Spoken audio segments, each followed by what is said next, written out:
Sawadee Cup and welcome to another episode for Wrestling Wednesday. It's Saturday and you know what that means. It's Wrestling Wednesday time here on the Funkit Pod. As always, welcome back and we're talking all things AEW and of course also SmackDown. We're starting again with AEW because it happened on Wednesday. SmackDown just finished right now. Alright, so let's talk about what happened there. And we started things off with the big teaser that happened last week when Malachi Black attacked Cody back in Gorilla. Now finally we had the match between Malachi Black and Cody as the main event. Oh, can't wait for this one, obviously. We also saw the third Labor of Jericho, which is, of course, also something that we were waiting for. At least I was waiting for it, kind of. And, of course, also a Hangman was a thing. And that's the one thing that I want to start with this time around. Because Hangman at Impact was talking to the Dark Order. Was like, hey guys, I'm so sorry that you can't challenge for the tag titles right now anymore because we lost. I'm sorry. The Dark Order was like, hey, no worries, we got your back, we're friends and so on. But Hangman kind of called it off. He's like, hey guys, I think for now I need to be alone. Then eventually later on he went out to the ring, called out Kenny and the Bucks. So of course they all came out. Kenny, the Bucks, the Good Brothers, Don Callis, their stooge.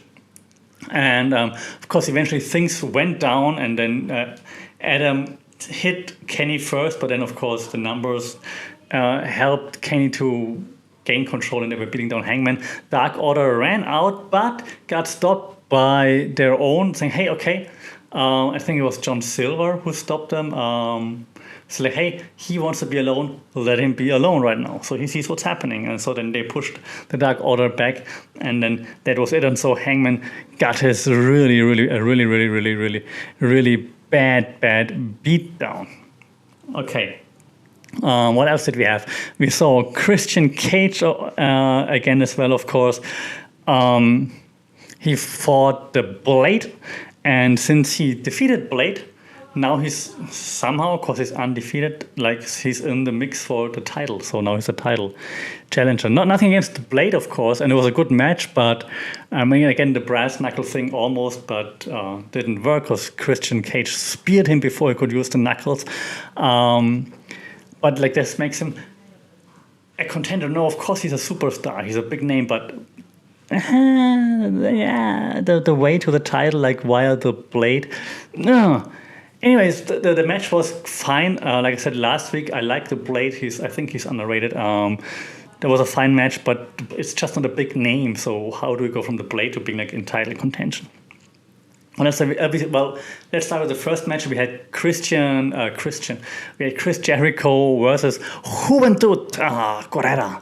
And of course, Jericho won. And the first time that he made his, excuse my French, stupid finishing move look cool, because let's be honest, the Judas effect, like a spinning back elbow, so slow, so lame. But from the top rope, this was the stipulation, he has to win with a move from the top rope. From the top rope, spinning, twirling back elbow looks cool. Chris Jericho, keep that one. And still go see DDP. But it was a fun match for us. It was. I mean, both are older, so not as action-packed as their encounters in their prime, but still fun. And of course Jericho won. Then he gets beat down by Wardlow, and then MJF, of course, on commentary, and then commentary was awesome again. Every time Jericho was in the offense, MJF is like, that's illegal. Still keeping this, I like it. Eventually then after the match, beat down by Wardlow, MJF is like, oh, did we ruin you or something? By the way, in case you haven't figured it out, your next Labor is Wardlow, and special guest referee to make sure it's really called down the middle, MJF. So Wardlow is the fourth Labor of Jericho with MJF as the referee. How are they gonna make this work? I wonder. But it's of course a great stipulation. What else did we have? We had Jon Moxley, Eddie Kingston, and Darby Allin versus Daniel Garcia, Jeff Parker, and Matt Lee. Why would you call out Jon Moxley, Eddie Kingston? Okay, but how do you add Darby Allin to this, like, a bit random? It's like, hey, Moxley, Kingston, we want you and Darby Allin. Yeah? Lucky for them, they accepted, because Moxley and Kingston are always down for a fight. That's how they explain it. Storytelling, was a good match, decent match, of course, but Moxley, Kingston, and then in the end, Darby Allin, just a number 2 big for the newbies, Daniel Garcia, Jeff Parker, and Lee. Nice match, though. In the end, it was everyone hit the finishing move, and Darby Allin then with a coffin drop to actually then win the match. We talked about Christian Cage already. We also saw Miro in action again. Miro versus Lee Johnson. Lee Johnson did very well, very active, got some offense and got Miro down. Like the Miro was like the bad heel champion that couldn't get down, but then he was down on one knee, and then he actually went out of the ring and then was down out of the ring. But then eventually, of course, Miro fights back and says, okay, enough is enough. I'm God's favorite champion. Here we go. And then he's like, he crushed Lee Johnson, of course, with the accolade. Does he still call it the accolade? He crushed him. He crushed Lee Johnson. Oh, Miro crush. And then he presented the belt to God, of course. That's this Redeemer gimmick could lead, like Miro can pull it off. I would not be a fan of this with many people, but I think Miro has the potential to pull it off. So I appreciate that. We saw Legend Layla Hirsch versus the Bunny. Decent match, both not great in my opinion. I'm sorry, girls. Like, I mean, I couldn't do it, of course, but just a bit slow, the pace, and like it looked all a bit too. I mean, of course we know wrestling is fake, but it looked too fake.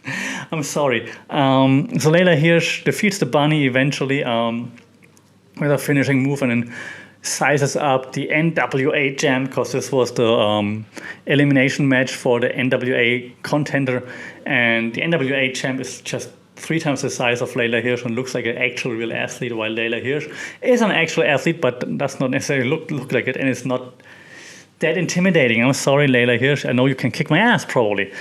So yeah, I'm not that excited about this. Then we had Malachi Black versus Cody Rhodes. Malachi Black beating Cody Rhodes like the Black Mass, that was really nice one. Like really, like it looked like a legit spinning kick was nice. Like that spun Cody around and sent him to the mat. Malachi Black leaves. Cody gets interviewed. It's like, yeah, you know, blah blah, and teases retirement. Takes off one shoe, like he teases retirement, leaving his boots in the ring. But before he can do it, Malachi Black comes back out, crutch on the back of Cody, and just beats him down one more time. Doesn't give him the satisfaction to retire in Daly's place during this homecoming of AEW.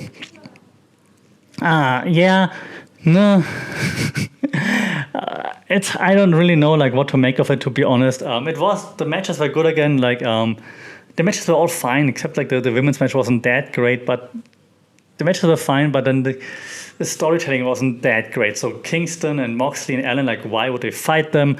And how does Christian Cage jump from the Blade to being like in title contention? Okay, by winning all the time, yeah, but I mean, not that great of an opposition. Miro was okay, but also doesn't get him anywhere right now. Like, why does he fight Lee Johnson? Like, how did Lee Johnson earn a title shot? And then Malachi Black against Cody Rhodes is then more about Cody Rhodes now again. It was one of the weaker AEW, still fun to watch, so I still watched it. I didn't skip any segments, so still fun, but not like one of the top AEW shows, Dynamite shows, I believe. Let's see how SmackDown stacked up. In comparison, of course, it was all about Sasha Banks and Bianca Belair, because last week Sasha returned and turned on Bianca Belair, taking the record from the Big Show in terms of heel turns. So then this is what happened. Sasha Banks came out, standing on eventually on the announce table in front of Pat McAfee. Great view for Pat McAfee, I think. He was enjoying that. And she was talking with Bianca, of course, back and forth. Bianca's still not great on the mic, by the way. Bianca said, okay, Sasha, you got it. Then Selena Vega comes out. The thing is, Selena Vega is great on the mic, I believe, and she has a great moveset. I think she's getting really better as a wrestler, but the problem is she's half the size of Bianca Belair, so it's like, hard sell. And she was like, hey, but I called you out twice, like, where's my match? And then Bianca said, okay, I see Sasha at SummerSlam, and I'm going to fight you right now, Selena Vega. Fast forward to that match, Selena Vega was doing really well. She had Bianca Belair down a few times, and then she was going out for a head scissor outside the ring, but Bianca caught her and it was just slamming her in the barricade, and then just put her back in the ring and then hit her KOD, and then that was it. But a great showing for Selena Vega, so I'm glad she's back. It's just not that believable of a title threat just yet, but I do like her mic work and her skill set. What else did we see? Okay, we also had Finn Balor again, and he was really mad, of course, at John Cena and so on, called out John Cena, like, if I have to go through John Cena, so be it. Yes, you should go through John Cena, but of course, you know it's not going to happen. Then Roman Reigns comes out and is like, hey, I understand, and I try to help you and give you an opportunity, but you keep my name out of your mouth. And Finn Balor gets ready, like, thinks, okay, Roman, come in, and then the Usos beat him down from the back. Finn Balor fights back, beats down the Usos. Then Roman Reigns comes back in. Finn Balor also beats down Roman Reigns. But then when he gets ready for his missile dropkick, the Usos are back, and then they just pull his legs out, and then all three of them beat him down and leave him lying out on the floor, choked out. And the same thing going to happen to Cena. By the way, Cena did not come out to help Finn Balor. Great. John Cena, great. Finn gets beaten down because of you and you don't even help him. John Cena heel turn. What was funny was that during a backstage segment with Paul Heyman, he talks and talks about it, and he turns around and then just sees Big E staying there with the Money in the Bank briefcase, just laughing manically. Like, that was nice by Big E. That was so cool. It would be cool if Big E could cash in on Roman Reigns. That would be so cool. It would be so cool. Not going to happen, but it would be so cool. And before the whole thing, Finn Balor, of course, beat Baron Corbin senseless, basically. It was not a big of a match, obviously. All right. We then had Jey Uso versus Dominik Mysterio. Dominik's outfit gets worse and worse by the week, I believe. Maybe it's always the same, but it just annoys me more and more. It was a typical back end, like Uso Mysterio. It's always the same approach right now to all their matches, right? And of course, back and forth again. This time, Jey Uso takes the victory because Dominik went up to the top rope for the frog splash, but then looked out at his dad taking out Jimmy Uso. He looks out. It's enough time for Jey to recuperate, counter, and then hit the super kick, and then also the frog splash. Again, they're gonna fight for the titles at SummerSlam. It's only them back and forth. It's a bit lame. We had Shinsuke Nakamura versus Apollo Crews. If Shinsuke wins, then he gets a title match for the IC title. The thing ended via DQ because Commander Aziz interfered again, of course. We had Tegan Nox with Shotzi out there, but Tegan Nox in a singles match against Tamina. Tegan Nox, of course, doing well again. Then Tamina had the bag ready for Samoan drop, I guess. And then Shotzi, they come out with a tank where she fires like a missile, like a tennis ball from the tank. Didn't even hit Tamina, but Tamina was so disturbed by it that she fell backwards. And then Tegan Nox could roll her up. That was so silly. It was almost funny again. I like Tegan Nox and Shotzi, but the whole segment was a bit but still nice. We also had Edge and Seth Rollins again, of course. Seth Rollins only on the screen. Now they know back and forth. Seth Rollins trying to be like all condescending, like Edge, and Edge is like all fired up, like, oh Seth, you come down here, Seth, you and me at SummerSlam.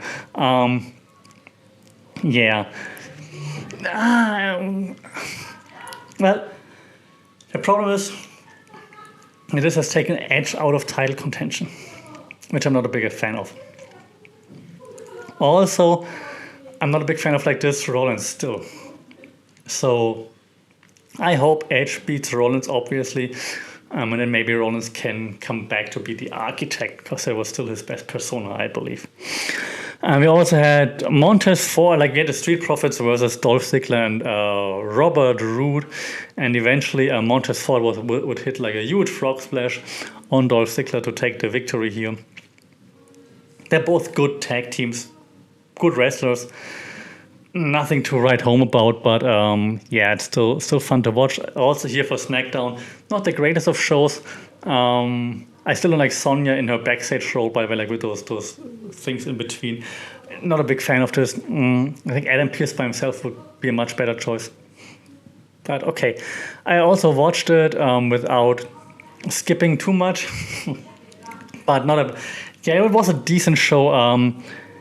I would if I would give grades, I would say AEW was like a B-ish and SmackDown like a C+, if I would, but I'm not giving grades. It was both fine, hopefully leading to something bigger for both brands down the road. Storytelling needs to be something to be improved.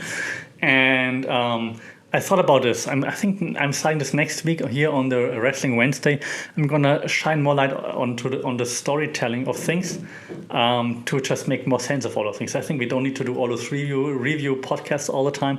Maybe I just try to highlight more of the storytelling for each match, or like at least the big overlying arcs in both promotions. All right. Overall, I'm still a big wrestling fan. I still enjoy watching both shows. Ever since I stopped watching Raw, I enjoy wrestling again way more. Okay, let me know what you think this week. How did you judge this week's wrestling? If you think Raw was awesome, feel free to let me know, and I'm going to try to tune back in, but I saw that Goldberg's back, so no. Other than that, you know how it goes. Always kick out a 2.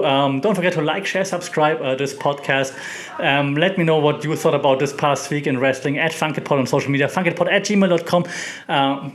Kick out a 2 and take care, stay safe, and I'll talk to you soon. Sawadee Cup.